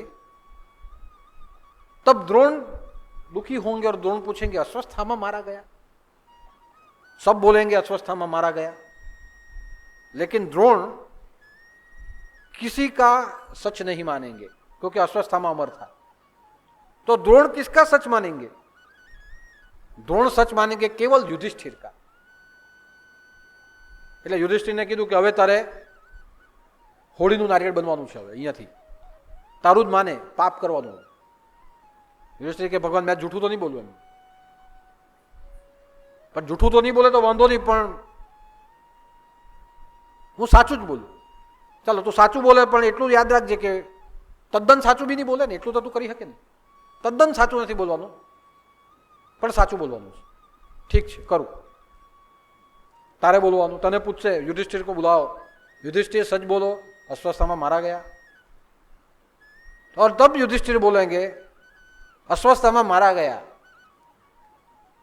और जब ये बोलेंगे तब आजू बाजू में नगारा भेजेंगे, शहनाई वागे एम के नगारा वागे, सूटली बॉम्ब फोड़ी देजो। ते समय पछी આપણે દિવાળીમાં सूटली बॉम्ब फोड़ीए ने, सूटली बॉम्ब फोड़ो, नगारा वगाड़ी दो, ब्यूगल वगाड़ी दो, कारण के आ युधिष्ठिर पर મને વિશ્વાસ નથી, એ સાચું જ બોલે, આના પર મને વિશ્વાસ નથી, એને કીધું છે પણ એ કઈ ને કઈ બોલવા જશે। અને આટલું જ એને સંભળાવવું જોઈએ કે અશ્વત્થામા મારા ગયા, અને પછી એટલો મોટો અવાજ આપો કે જેને કારણે આગળનું યુધિષ્ઠિર બોલે ને તેને સંભળાવવું નહીં જોઈએ। એટલે પૂછો કે યુધિષ્ઠિર तुम बोलो, मैं सच मानूंगा कि अश्वत्थामा मारा गया। युधिष्ठिर ने कहा हाँ, अश्वत्थामा मारा गया, लेकिन ये लेकिन बोले એટલે નગારા વાગી ગયા હતા। अश्वत्थामा मारा गया, लेकिन हाथी मारा गया पुरुष मुझे पता नहीं, आ એને नहीं સંભળાયું, कारण के ड्रम वागा, ड्रम बजा दिए गए, ढोल नगाड़े बाजे। और अश्वत्थामा मारा गया युधिष्ठिर के मुंह से जब सुना द्रोण ने वहीं सब फेंक दिया, अचेत हो गए, वहीं बैठ गए, द्रोण की विद्या समाप्त हो गई। उसी जगह पे द्रोण, मेरा ऐसा मानना है, उसी जगह से ब्रेन हेमरेज हो गया, મગજની નસ ફાટી ગઈ। માણસને બ્રેન હેમરેજ થાય ને, કોમામાં જતો રહે, કોમામાં થઈ ગયો એક જ મિનિટમાં, ब्रेन हेमरेज, नस टूट गई, स्मरण शक्ति चली गई, कोमा में चले गए। और द्रुपद को कहा इसे मार दो। द्रुपद का लड़का था, द्रुपद का लड़का आया, अपने पिता का वध द्रोण ने किया था, उसका सिर उड़ा दिया। तो आप देखिए, अगर द्रोण रहते अर्जुन नहीं रहता था, अगर भीष्म रहते थे पांडवों का नाश हो जाता था, जितने भी रहते थे पांडवों का नाश होता था। इसलिए भगवान ने झूठ बोला। क्यों झूठ बोला? सच को संभालने के लिए कभी कभी झूठ बोलना पड़ता है, और जब ऐसा झूठ बोलना पड़े तो वो झूठ नहीं कहा जाता, ये असत्य नहीं कहा जाता। क्यों? कल्याण के लिए बोला गया, हित के लिए बोला गया। लड़का, छोटा लड़का हो और छोटा लड़का जब रात को नहीं सोता हो या दिन में दोपहर को नहीं सोता हो, बहुत खेलता हो, तो मां को ऐसा लगता है बच्चे को सुला देना चाहिए। मां क्या करती है? बच्चे को पकड़ के ले आती है, और बच्चे को पकड़ के लाने के बाद क्या बोलते हैं? दीकरा हुई जा, नहीं तो बाबो आवी जहे। बाबो आवी जहे तो तन लेतो जहे। હવે ખરેખર કોઈ બાવો એવું કરે ખરો કે એને લેતો જાય? બાવો આવી જાય લઈ જાય, પૂરો ગભરાઈને હોઈ જાય, બાવાની છાપ તો બગાડી કાઢી, બરાબર, એની છાપ તો બગડી ગઈ, પણ જૂઠું કેમ બોલી? એ ઊંઘે એટલામાં। હવે આ જ વસ્તુ પાછી રાતના થાય, સાંભળતો બરાબર, ત્યારે બાવો નડ્યો, રાતના કોણ નડે? બાપો નડે। દીકરા હુઈ જા, પપ્પા આવી જાય, ખીજવા હે, પપ્પાની ક્રેડિટ તો પૂરી થઈ ગઈ। છોકરો નાનો ત્યારથી જ મગજમાં એમ પેલો ભ્રમ ભરાઈ ગયો, પપ્પા એટલે ખીજવાય, સુઈ જા, પપ્પા ખીજવા હે એમ કે, એટલે છોકરો ચૂપ સુઈ જાય। માં જૂઠું બોલી। કેમ જૂઠું બોલી? માં એટલા માટે જ જૂઠું બોલી કે ઊંઘી જાય તો એના તબિયત માટે સારું છે, પણ એ જૂઠું બોલી તેમાં પપ્પાની ઇજ્જત પૂરી કરી નાખી। પપ્પા કોઈ દિવસ એવું નહીં કે મમ્મી આવી જશે, કોઈ દિવસ નહીં બોલે। બોલે કે? બાપ કોઈ દિવસ એમ નહીં કે માં આવી જાય, પણ માં પેલી કે આવી જશે, ખીજવા હે, માર હે, પેલો ચોરી કરીને લાવે, તું મને કેજો, હવે એનો કહેતો તો ખીજવા હે। એટલે બાપની છાપ તો માં જ પૂરી કરી નાખે દરરોજની। પછી એમ કે મમ્મી બહુ લાડકી, લાડકી જ ને, પેલાનું ધોઈ ધોઈ કાઢે ને પછી લાડકી થાય ને પછી થાય। लेकिन ये जो झूठ बोला जाता है, ये क्यों बोला जाता है? झूठ इसलिए बोला जाता है बच्चे के भले के लिए। तो उसमें पिता का नाम बिगड़े, उसमें कोई गलत नहीं। बच्चे को ठिकाने पे लाने के लिए ये झूठ बोला जाता है। तो झूठ केवल बोलने तक नहीं है, झूठ का अर्थ होता है अधर्म करना, दूसरों को हानि करना, दूसरों का छीन लेना, दूसरों को दबा देना। उसके लिए जो भी कुछ बोला जाए वो असत्य है, और सबके हित के लिए जो किया जाए, जो बोला जाए, जो बर्ताव किया जाए वो सत्य है। दूसरों के कल्याण के लिए, दूसरों के जीवन की सुंदरता के लिए, तो वो सत्य है। हमने ज्यादातर सत्य को झूठ बोलना, झूठ करने के विषय में लिया है, लेकिन सत्य का अर्थ होता है परमात्मा में जो कल्याणकारी गुण है, जिसके कारण सबका जीवन सुंदर बनता है, वो परमात्मा का जो स्वभाव है उसका आचरण करना, सबके हित का सोचना, सबके जीवन का कल्याण करना, और पूरा जगत सुंदर हो जाए ऐसी कामना करना, उसको कहा जाता है सत्य। सत्य का आचरण का अर्थ होता है जो सात्विक है उसका उपभोग करना, सात्विक आहार का उपभोग करना, वो होता है सत्य। सात्विक आहार, दाल भात शाक रोटली તમે ખાઓ, उसको कहा गया सात्विक आहार। उसका आहार को खाना, सात्विक आहार को खाना सत्य का आचरण, लेकिन तामसिक आहार को खाना असत्य का आचरण। आप नॉनवेज खाते हो, असत्य का आचरण। क्यों असत्य का आचरण? आपके कल्याण के लिए आपने खाया, विटामिन મળે, બધા એમ કે નોનવેજમાં બહુ વિટામિન મળે એટલે એમ કે મરઘી ખાવાની, પણ એને મારી નાખી તે, એને તો લાવીને કાપી કાઢી, એમ નહીં કપાય તો પાછા એમ કે માતાજીને ચડાવી દો, એમ કે માતાજીને હું લેવા દેવા એની હાથે?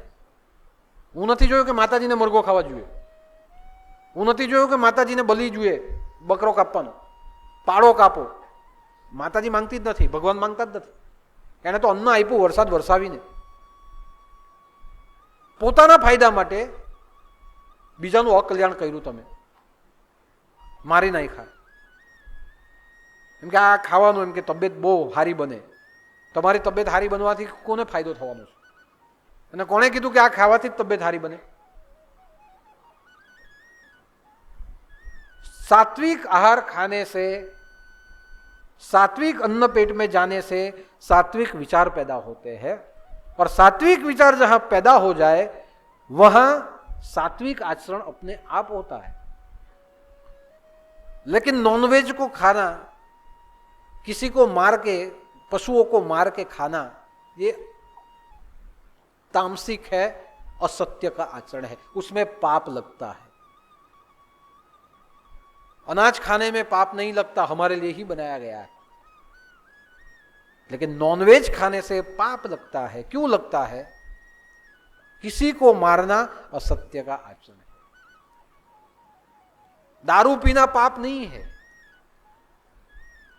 दारू पीना पाप नहीं है, दारू पीना गलत नहीं है. आज दारू पीना गलत नहीं है, ये जो मैं बोलता हूं, ऐसा कोई बोलता नहीं, फिर भी मैं बोलता हूं दारू पीना गलत नहीं है.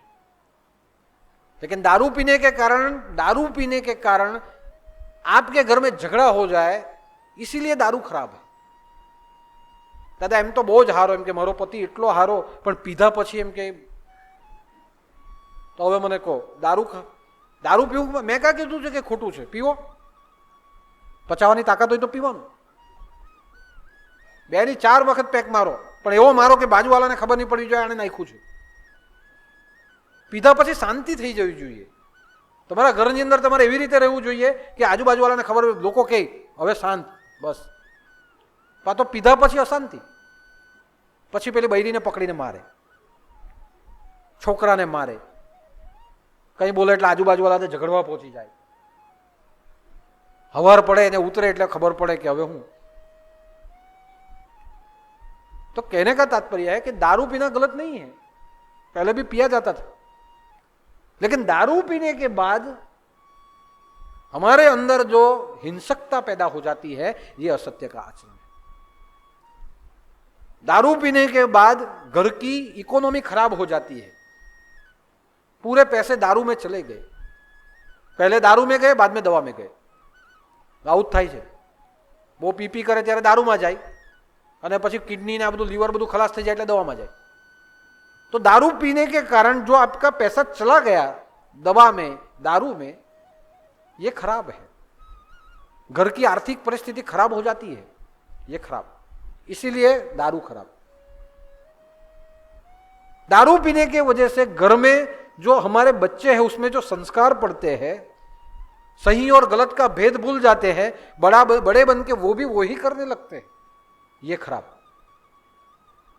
ये यानी दारू पीना खराब नहीं है, लेकिन दारू के कारण जो प्रकोप होता है वो प्रकोप असत्य है. अगर आप दारू पियो और प्रकोप न करो तो अच्छा ही है. તમારો બહુ જ તમે બીજા પર ખીજવાતા હોય, પણ દારૂ પીને બહુ તમે પ્રેમથી બોલો તો તમને દરરોજ દારૂ પીવા મળે. ઘરમાં બૈરી બી હમેથી આપે, લે પી લે, પીને તો બહુ મીઠું બોલે તું. બધા જ કે આમ બહુ ખરાબ, પણ પીધા પછી એટલો ફાઇન, એના માટે લોકો ઘરે ઘરે એને પીવડાવે. પછી તારે પીવાનું, તું પીને તો અમને બહુ શાંતિ, બહુ મીઠી વાત કરે. પણ એવું નથી થતું. પીધા પછી તોફાન કરે, પણ પીને જો તમે સારી વાત કરતા હોય તો સારું જ છે ને. કોણ તમને ના પાડે? હું બી ના નહીં પાડું, હું તમને હમેથી આપું, ચાલો શાસ્ત્ર પણ ના નહીં પાડે, ધર્મ પણ ના નહીં પાડે, ना सूखा पाड़े, लेकिन वो पीने से जो प्रकोप होता है उससे असत्य का साम्राज्य फैलता है। उसे कहा जाता है असत्य का सेवन, असत्य आहार का ग्रहण, दूसरों का बुरा कर देना, असत्य का आचरण। परमात्मा किसी का बुरा नहीं करता, परमात्मा सबके लिए कल्याण करता है। तो उसका जो स्वभाव है, गीता के 16वें अध्याय में जो दैविक गुण है, वो दैविक गुण से हम अगर जिए, सत्य बोलना, प्रेम से बोलना, क्रोध नहीं करना, अगर ये सभी गुणों से अगर हम जिए तो उसे कहा जाता है सत्य का आचरण। सत्यमेव जयते, ऐसा आचरण ही लोगों के जीवन में प्रतिष्ठा लाता है, ऐसा आचरण ही हमारे जीवन में शांति लाता है, ऐसा आचरण ही सभी लोगों की नजर में हमारा स्थान ऊपर ले जाता है। इसीलिए सत्य का अर्थ होता है सबका हित करना, उसका अर्थ होता है सत्य का आचरण। और वही सत्य का आचरण हमारे जीवन में कहां से आता है? यही सत्य का आचरण हमारे जीवन में निर्शीर विवेक से आता है। विवेक का अर्थ होता है सही क्या गलत पहचान जाना, और निर्शीर विवेक का अर्थ होता है सही और गलत को पहचानने के बाद जो सही है उसमें और क्या सही है उसको पाले। 4 वस्तु हमारे सामने रखी हो, ये 4 फल रखे हैं, ये 4 फल में से आपके लिए क्या अच्छे हैं क्या बुरे हैं देख लीजिए। तो हम सबसे पहले क्या करेंगे? सफरजन हम ले लेंगे, पपैया हो तो पपैया ले लेंगे। ये 2 फल ले लिए, क्यों? ये गुणकारी, इसमें शक्ति ज्यादा मिलती। बाकी के 4 फल थे, केला था छोड़ दिया, जमरूक था छोड़ दिया, क्यों? इससे कफ होता है, केले से ये खाने से अच्छा तबीयत अच्छी रहती। अब इसमें आपको बताया जाए और इसमें 2 में से ज्यादा क्या अच्छा है उसको पसंद कर लीजिए। तो जिसको ताकत चाहिए वो जो पपैया होगा वो ले लेगा, कोई होगा उसके शरीर के हिसाब से सफरजन को ले लेगा। तो निर्शीर विवेक का अर्थ हो जाता है दूध और पानी को अलग करना, ये विवेक। दूध और पानी को अलग कर देना, ये विवेक। लेकिन निर्शीर विवेक का अर्थ होता है दूध को ले लेना और पानी को छोड़ देना, उसे कहते हैं निर्शीर विवेक। अलग करना, ये विवेक। ये 2 मित्र है, ये अच्छा है ये बुरा है, ये विवेक। लेकिन अच्छे के साथ संबंध रखना और जो बुरा है उसको हमेशा के लिए छोड़ देना, ये निर्शीर विवेक। जो सत्व है उसको पकड़ लेना, ये निर्शीर विवेक। तो ये निर्शीर विवेक हमारे जीवन में आता कहां से है? निर्शीर विवेक हमारे जीवन में समझ से आता है, अनुभव से आता है। लेकिन ये समझ और अनुभव हमें देता कौन है? समझ और अनुभव हमारे ग्रंथ हमें देते हैं कि रामायण में ये जो हुआ ये नहीं होना चाहिए, ये जो हुआ होना चाहिए। कौरव और पांडव दोनों अच्छे थे, पांडव ज्यादा अच्छे थे, और कौरवों ने जो किया वो नहीं होना चाहिए, पांडवों ने जो किया होना चाहिए। लेकिन निर्शीर विवेक क्या? पांडवों ने जो किया उससे भी ज्यादा कृष्ण ने जो कहा वो होना चाहिए, ये निर्शीर विवेक है। क्योंकि पांडवों ने जो पूरा किया वो भी कई जगह पे गलत था, जुगार खेलना गलत था। पांडव जुगार खेले, આપણે કીધું પાંડવ હારા, તો એ જુગાર રહીમાં તો આપણે રમવાનો નહીં, કે કૌરવ ખરાબ ને પાંડવ હારા એટલે પાંડવ જે કરે તે કરવાનું। પણ જુગાર રહીમાં તો પાંડવો જુગાર રહીમાં તો આપણે રમવાનો નહીં, રમાય। હારા હતા પણ કંઈક તો ખોટું હતું, પોતાની પત્નીને દાવ પર લગાડી દીધી, એ આપણે કરવાનું। પાંડવ હારા તો એ આપણો ગુણ આવવો જોઈએ, નહીં આવવો જોઈએ। બાજુ પર એક જ પત્ની હતી, બધા એકને જ પત્ની ગણી લીધી, જીતીને અર્જુન લાવેલો, પેલા બધા લઈ લીધી। એવું આપણાથી થાય નહીં થાય। તો પાંડવ હારા હતા પણ બધું જ હારું નહીં હતું એમાંથી।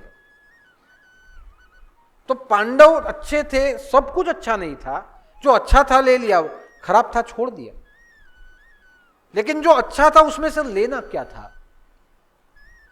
धर्म के पक्ष में लड़े वो लेना था। लेकिन धर्म के पक्ष में लड़ने की बुद्धि किसने दी? भगवान श्री कृष्ण ने। तो पांडवों में जो कुछ लेना था, कृष्ण ने जो दिया वो लेना था। तो हमें क्या चाहिए? भगवान ने जो ज्ञान दिया वो कृष्ण पांडवों में से हमें मिल जाए तो मैं ऐसा मानता हूं महाभारत कहीं नहीं होगा। हर घर में भागवत ही होगा, महाभारत कहीं नहीं होगा। पांडवों में से भी जो लेना है वो कृष्ण की नीति हमें लेनी है, कृष्ण का ज्ञान लेना। उसे कहा जाता है निर्शिर विवेक। तो निर्शिर विवेक ग्रंथों से आता है, निर्शिर विवेक उपनिषदों से आता है, निर्शिर विवेक हमारे माँ बाप ने जो कुछ संस्कार दिए हैं अनुभव से, उससे आ जाता है। निर्शिर विवेक गुरु के प्रवचनों से आ जाता है। निर्शिर विवेक गुरु के आचरण से हमें आता है। और इसीलिए विवेक सब में आता है, सब में विवेक होता है, लेकिन निर्शिर विवेक केवल और केवल मां भगवती की कृपा से होता है। गुरु किससे मिलते हैं? मां भगवती की कृपा हो तो जीवन में गुरु मिल जाते हैं। मां भगवती की कृपा न हो तो जीवन में गुरु नहीं मिलते। मां की कृपा हो तो गुरु का साम्राज्य मिलता है, गुरु का सानिध्य मिलता है। और निर्शिर विवेक किसे कहा जाता है वो मैं आपको बताता हूं। एक बार एक नगर था, वो नगर में एक वेश्या थी। उस वेश्या का नाम था पिंगला। ये नवनाथ चरित्र वाली पिंगला नहीं, आज जुदी छे पाછી। उस वेश्या का नाम था पिंगला। वो वेश्या इतनी सुंदर थी कि उसे देखने के लिए लोग आते थे और उसको देखने का पैसा देते थे। वेश्या का उपयोग करना उसके लिए अलग पैसा था, लेकिन वेश्या को सिर्फ देखने का पैसा था। तो उस नगर में एक सिस्टम बनी थी कि वेश्या उसके महल में ऊपर रहती थी, कोठे पे। नीचे एक बड़ा सा एक घंट लगाया गया था, बड़ा सा घंट था, जैसा मंदिर में बजाते हैं, बड़ा घंट लगाया गया। जो कोई आता था घंट बजाता था। घंट बजाता था उसका अर्थ यह हो जाता था कि उसे वेश्या को देखना है, केवल देखने के लिए घंट बजाता था। एक बार घंट बजाने का 100 सोनामोर उसे देना पड़ता था। 100 सोनामोर देती थी, वेश्या उसे बुलाती थी, वेश्या को वो देखता था और चला जाता था। इस तरह से वेश्या पैसा कमाती थी। एक बार उस गांव में भगवान दत्तात्रेय गए, अवधूत योगी दत्त दिगंबर। भगवान दत्तात्रेय वो गांव में गए। भगवान ने देखा बड़ा घंट लगा है, 150-200 की लाइन लगी है और इतनी सारी लाइन लगी है, बड़ा घंट लगा है, लेकिन मंदिर नहीं दिख रहा। तो ये दर्शन किसका चल रहा है? तो भगवान ने प्रश्न थी कि आटलो मोटो घंट, आटली मोटी लांबी दर्शननी लाइन है। क्या भगवान ने पूछा, भाई ये इतनी लाइन क्यों लगी है? तो जो लाइन में थे ना, उसने बोला कि दर्शन के लिए आया है। दत्तात्रेय भगवान के दर्शन के लिए इतनी लंबी लाइन? हाँ, दर्शन के लिए लाइन। तो आप लोग दर्शन करने के लिए खड़े हो? हाँ, दर्शन करने के लिए खड़े। तो दर्शन कैसे होंगे? हमारे पीछे जुड़ जाओ, दर्शन हो जाएंगे। भगवान दत्तात्रेय सोचने लगे कि ऐसा कैसा भगवान है जिसके लिए इतनी लंबी लाइन है। दत्तात्रेय भी उभा रही गया, भगवान उभा रही गया। એટલે भगवान ने वापस उसको पूछा कि आपने पहले कभी दर्शन किए हैं? नहीं किए, पहली बार ही करने के लिए आया हूं। એટલે ઘણા મંદિરમાં જતા ને ત્યાં આવાજ पहली बार जता है। भगवान दत्तात्रेय खड़े रह गए। धीरे धीरे घंट बजता था, उसको ऊपर बुलाया जाता था, सोनामोर की पोटली दी जाती थी, वो वापस व्यक्ति आ जाता था। धीरे धीरे धीरे जैसे आ गए, जो आते थे उसको भगवान देखते थे। खुशी थी नहीं थी कुछ बात नहीं। जैसे जैसे भगवान आगे गए, भगवान दत्तात्रेय नजदीक आ गए, तो वहां जो द्वारपाल जो खड़ा था उसने कहा कि भगवान आप कहां इसमें आ गए? आप साधु हो कि इसमें? भगवान ने कहा मैं तो दर्शन करने के लिए आया। अरे दर्शन करने के लिए मंदिर में जाऊं, यहाँ कोठे पे क्या करते हो? એટલે ભગવાન ચમૈકા કે આ ખોટી જગ્યા પર લાઈનમાં આવી ગયો। એટલે ઘણીવાર ભગવાનનો રોંગ નંબર લાગી જાય, ઘણી ભગવાનનો બી રોંગ નંબર લાગે, પણ એ રોંગ નંબર રોંગને સીધો કરવા માટેનો હોય છે, એટલું યાદ રાખો। गुरु का भी रॉन्ग नंबर लग जाता है, लेकिन वो रॉन्ग है उसको राइट करने के लिए होता है। ये यही था, उसकी लीला थी। जाओ कोठे पे जाओ, यहाँ मंदिर में जाओ, कोठे पे क्या करो? भगवान ने कहा ये कोठा है, कोठा है तो ये बेल क्यों रखा है? ये बेल बजाओ ना, बेल बजाओगे अंदर से वेश्या बुलाएगी, लेकिन वो बजाने के बाद 100 सोना मोर देना है, उसका दर्शन करना है और चला जाना है। सिर्फ देखने का 100 सोना मोर, हाँ उसको देखने का 100 सोना मोर। भगवान ने कहा ठीक है, आज तो मैं उसका दर्शन करूं या मेरा दर्शन मैं उसे दे दूं। भगवान आज निर्णय कर लो। भगवान कहे जो भी है मुझे देखना है, ठीक है। जैसे घंट आया, भगवान दत्तात्रेय ने क्या किया, जैसे घंट बजाया, एक बार नहीं बजाया, भगवान दत्तात्रेय ने 100 बार घंट बजाया। मारे 100 વાર જોઈ છે તને, ચાલ હવે વાત કર। જા ભગવાન દત્તાત્રેય 100 વાર મારે જોઈ છે, 100 बार घंट बजाया। जैसे घंट 100 बार बजा, वो वेश्या सोचने लगी कि 100 बार घंट बजा तो इतनी सोना मोर देने के लिए कोई राजा ही आया होगा। तो वेश्या चौंक गई, 100 बार घंट बजा, लगता है आज कोई राजा आया है, बुलाओ, राजा आया है उसे बुलाओ। भगवान दत्तात्रेय गए, तो राजा आया है उसे बुलाओ। तो राजा तो नहीं जाता, राजा के लिए आना पड़ता है। दत्तात्रेय ने कहा उसे कहो बाहर आए। वेश्या बाहर आई। वेश्या बाहर आई तो देखा तो राजा नहीं था, लेकिन योगीराज खड़े थे। योगीराज आप और मुझे देखने के लिए 100 बार घंट मारा। दत्तात्रेय ने कहा देखना है इसे मारा, तो पहले पैसा लाओ, सोना मोर दे दीजिए। 100 बार मारा है, 100 बार मारा है तो 10,000 सोना मोर हो जाएगी, हमें सोना मोर दे दीजिए, 1 लाख सोना मोर होगी, अभी दे देता हूं। भगवान दत्तात्रेय ने आसमान में हाथ किया, सोना मोर का ढगला हो गया, सोना मोर का बरसात हुआ, आसमान से सोना मोर बरसने लगे। वेश्या देखती रह गई, ये क्या। अब भगवान दत्तात्रेय ने कहा कि ये तो तेरे देखने की कीमत है, तेरे शरीर की कीमत है, ये दे दी, अब तेरी कीमत बोल, क्या दूं तेरी कीमत। और जो भगवान ने खुमारी कि तेरे शरीर को देखने की कीमत ये तूने ले ली, तेरी खुद की कीमत बता क्या है। वेश्या सोचने लगी कि सोना मोर दे दी, अब मैं कीमत क्या लगाऊं, और मेरी कीमत, हाँ तेरी कीमत, ये तो शरीर की दी, उसके अंदर जो है उसकी कीमत क्या है वो बोल। वेश्या के अंदर ये वाक्य मंत्र के जैसे चले गए। वेश्या ने कहा कि हाँ सही बात, शरीर की कीमत आज है, शरीर कल चला जाएगा, इसके बाद इसकी कीमत देगा कौन, लेकिन मेरी कीमत क्या है। और योगीराज पुत्र है, तेरी कीमत बता। वेश्या चली गई, भगवान भी चले गए। वेश्या को उसके बाद नींद नहीं आई। बहुत सोचा वेश्या ने, बहुत सोचा, बहुत सोचा। वेश्या ने सोचा कि मेरे शरीर की कीमत है, कल शरीर समाप्त हो जाएगा, इसकी कीमत क्षीण हो जाएगी, लेकिन मेरी कीमत क्या हो सकती है। वेश्या के अंदर में वैराग जग गया और वेश्या ने कहा कि जो शरीर की कीमत है, उस शरीर से मेरा नाता ही नहीं है, ये शरीर सोना मोर मुझे नहीं चाहिए, मुझे मेरी कीमत जाननी है।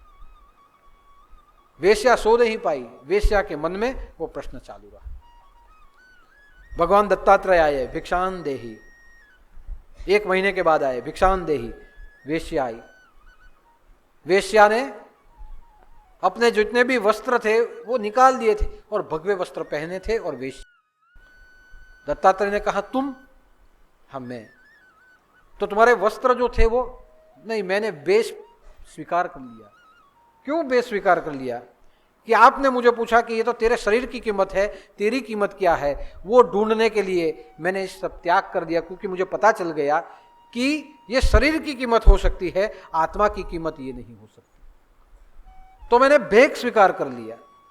भेक स्वीकार करने के बाद, भेक स्वीकारा, उसके बाद क्या लगा, उसके बाद मुझे बहुत अच्छी नींद आने लगी। ऐसा लगा कि ऐसी नींद मेरे जीवन में मुझे कहीं नहीं मिली। भगवान दत्तात्रेय ने कहा, यही तेरा वैराग्य है। जब वैराग्य अंदर सत्य प्राप्त हो जाता है तो दुनिया से वितराग हो जाता है, और जब सत्य मिल जाता है तो जो असत्य है वो छूट जाता है। जा, मेरा आशीर्वाद है, तुम परम पद को प्राप्त कर लोगी। बाद में वेश्या तपश्चर्या करने चली गई और वेश्या ने परम पद की प्राप्ति कर ली। तो यह है निर्शिर विवेक, कि भगवान दत्तात्रेय ने वेश्या को बताया ये विवेक, कि तेरे शरीर की कीमत तो तुझे मिल जाएगी, लेकिन तेरे अंदर जो सत्य पड़ा है उसकी कीमत तुझे पता नहीं है।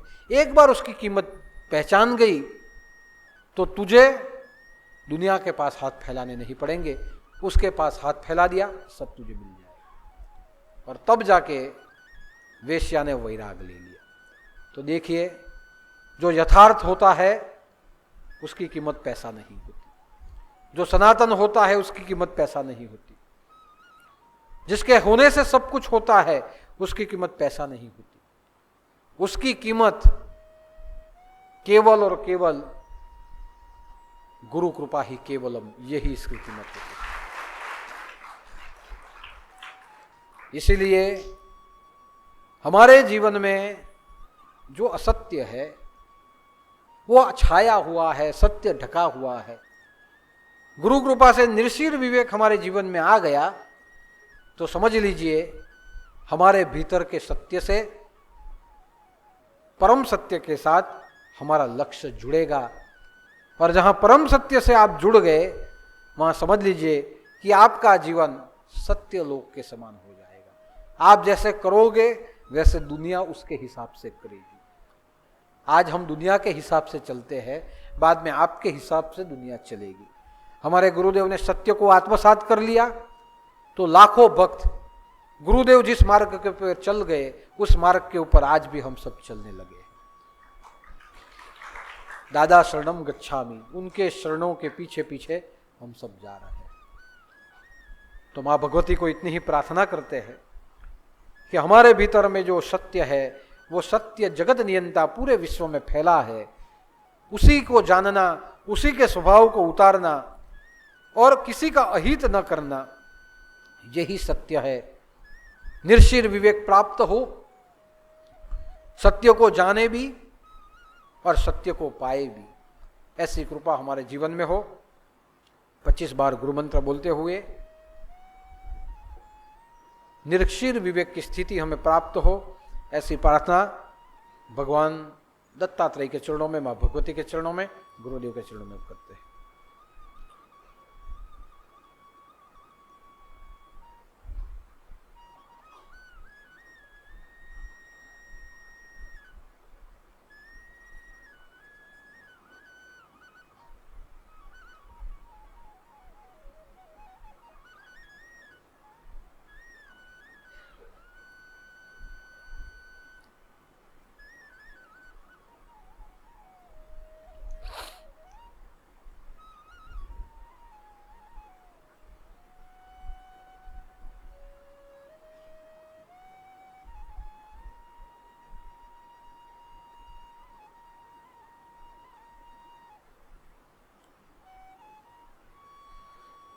गोरक्ष झलंदर चरपटाश्च मच्छेन्द्रराज चौरंगी रेवाणक भर्तुहरि संज्ञा भूम्या बभुवन नवनाथ सिद्धः। जय जय मच्छेन्द्र समर्थ, जय जय मच्छेन्द्र समर्थ, जय जय मच्छेन्द्र समर्थ। साननाथ महाराज की जय, छोटे दादा की जय।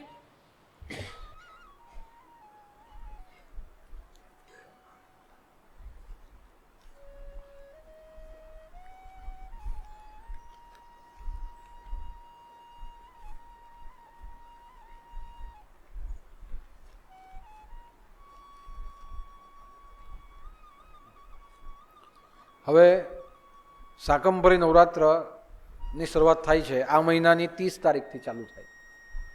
30/12/2022થી 6/1/2023 શુક્રવાર સુધી.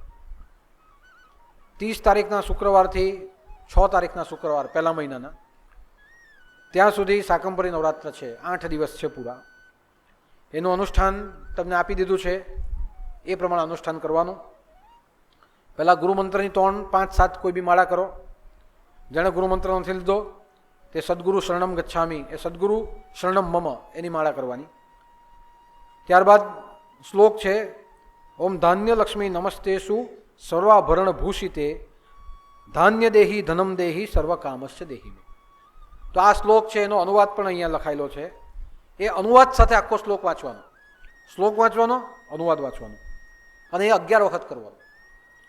અને ત્યાર પછી તમારે શાકંભરી માતાની જે આરતી હું બનાવી છે એને આરતી પ્રગટાવીને ગાવાની. ની પ્રગટાવવું હોય તો અગરબત્તી કરીને ગાઓ, એ રીતે નહીં ગાવું હોય તો ભજનની જેમ ગાઈ કાઢો, પણ તમારા અનુષ્ઠાનમાં આરતી ગાવાની. અને એ રીતે તમારે દરરોજના અનુષ્ઠાન કરવાનું. શાકભાજી ખાઈને અનુષ્ઠાન કરાય. એકવાર જમો, એકવાર શાકભાજી ખાઓ, 2 વાર શાકભાજી ખાઈને અનુષ્ઠાન કરો. તમારે જેવી રીતે કરવું હોય તેવી રીતે કરો, પણ આ રીતે અનુષ્ઠાન કરવાનું. અને અનુષ્ઠાન શુક્રવારથી શુક્રવાર ચાલવું જોઈએ. હવે 5 તારીખનો ગુરુવાર જે આવશે એ ભંડારાનો ગુરુવાર છે, મોટો ભંડારો શાકંભરી નવરાત્રિમાં. એના માટે જેણે પણ શાકભાજી લાવવી હોય તેણે 4 તારીખે સવારે 7થી રાતના 7 સુધીમાં આશ્રમમાં જમા કરાવી દેવાની. તો એનું શાક બને અને પ્રસાદમાં બીજે દિવસે ગુરુવારે આખો દિવસ ભંડારો છે. સવારના પણ રહેશે અને સાંજે પ્રવચન અને ભંડારો એમાં ઉપયોગ થશે. પણ તમારે 4 તારીખે સવારે 7થી રાતના 7, 8 જ્યાં સુધી આપવી હોય આપો. કોઈ શાકભાજી નહીં આપવી હોય અને આર્થિક રીતે પૈસા નોંધાવવા હોય તો એ પૈસા પણ તમે નોંધાવી શકો. આ મારા તરફથી પૈસા છે, શાક લઈ આવો, તો એ રીતે થઈ જશે. પણ શાકંભરી નવરાત્રનો મોટો ભંડારો 5 તારીખના ગુરુવારે થશે. અને શાકંભરી નવરાત્રિની ઉજવણી આપણે બધાએ પોતપોતાના ઘરે પોતાની રીતે કરવાની અને ગુરુવારે બધાએ ભંડારામાં હાજર રહેવાનું. તો આ રીતે 30 તારીખથી 6 તારીખ સુધીનો પીરિયડ છે એ દરેક જણા ધ્યાનમાં રાખો. અને શાકંભરી નવરાત્રિનો ઉત્સવ આપણે બધાએ ભેગા મળીને આનંદથી ઉજવવાનું છે. તો એના માટે બધાએ જ તન, મન અને ધનથી કાર્યરત થવાનું છે. ત્યાર પછી બીજી વાત છે કે નેપાલ માટેના બુકિંગના પૈસા જે ટ્રેનમાં આવવા માંગે છે એના માટે તો એને જલ્દીથી જલ્દી જમા કરાવો. જાન્યુઆરી મહિનાના પહેલા અઠવાડિયામાં તમારું બુકિંગ થશે. જેના પૈસા બાકી રહી જશે તેનું બુકિંગ મોડેથી થશે, પણ તમે પછી ટ્રેનમાં છૂટા પડી જાઓ. હવે તમે છૂટા પડી જાઓ પછી એમ કહો કે દાદા અમારું મોડું થયું, વહેલું થયું, ચાર્જીસ વધી જાય તો પછી મને કહેતા નહીં. એટલે જેણે જેણે ટ્રેનમાં આવવું છે તે પોતાની રીતે જલ્દી જલ્દી નામ નોંધાવો. અને એમ સમજો કે શાકંભરી ભંડારાનો જે ગુરુવાર આવે ત્યાં સુધી ઝડપી નામ તમારે આવી જાય, એનું લિસ્ટ બને અને ગ્રુપ પછી એ પ્રમાણે આપવાના છે. એટલે જલ્દીથી જલ્દી આ ડિસેમ્બર મહિનો પૂરો થાય 31 તારીખ સુધીમાં તમારે બધા નામ તમે ટ્રેનમાં આવવાળા જલ્દી નોંધાવે. પ્લેનવાળાની પછી વ્યવસ્થા કરીએ છીએ. તો આ દરેક જણા ધ્યાનમાં રાખે. પ્રવાસ મે મહિનાના છેલ્લા અઠવાડિયામાં થશે અને જાન્યુઆરીના પહેલા અઠવાડિયામાં પૂરો થશે. 8 દિવસનો પ્રવાસ છે એમ સમજીને ચાલજો. હજુ તારીખ ડિક્લેર કરતો નથી, આવતા અઠવાડિયે તમારી તારીખ ડિક્લેર થઈ જશે. તો જલ્દીથી જલ્દી તમે નામ નોંધાવો. અને નામ નોંધાવીને આ પ્રવાસમાં આવવાના હોય તો તમારું બુકિંગ જલ્દીથી જલ્દી કરાવો. તો આ દરેક જણાએ આ ધ્યાન પર લેવું. ત્યાર પછી બીજી વાત કે આજનો ભંડારો તેજુબેન ચંદ્રસિંહ દેસાઈ, ગોળાદરા. ખીચડી, કઢી, ઘી, લીલી ચોળી, રીંગણ, બટાકા, ટામેટાનું શાક, બુંદી ગાંઠિયા અને કેરીનું અઠાણું છે. તેમના પરિવાર તરફથી ભંડારો છે. ભગવાનની ભરપૂર કૃપા રહે. અને જલારામ જયંતિના સંદર્ભમાં ભંડારો થાય છે તો જલારામ બાપાની પણ કૃપા રહે. અને આ રીતે વર્ષો વર્ષ ભંડારા કરતા રહો એ ભગવાનને પ્રાર્થના કરું. ત્યાર પછી આરતી માટે તેજુબેન દેસાઈ એમનો પરિવાર, નીલ દીપકભાઈ પટેલ એમનો પરિવાર, કોકિલાબેન સુમનભાઈ હાથિયાવાડી એમનો પરિવાર, ભરતભાઈ પ્રવીણભાઈ ટેલર એટલે એમનો પરિવાર, એમણે આરતી માટે આવવાનું અને એ આરતી કરવાની છે. તો એ પહેલા આપણે એક ધૂન ગાઈએ અને ત્યાર પછી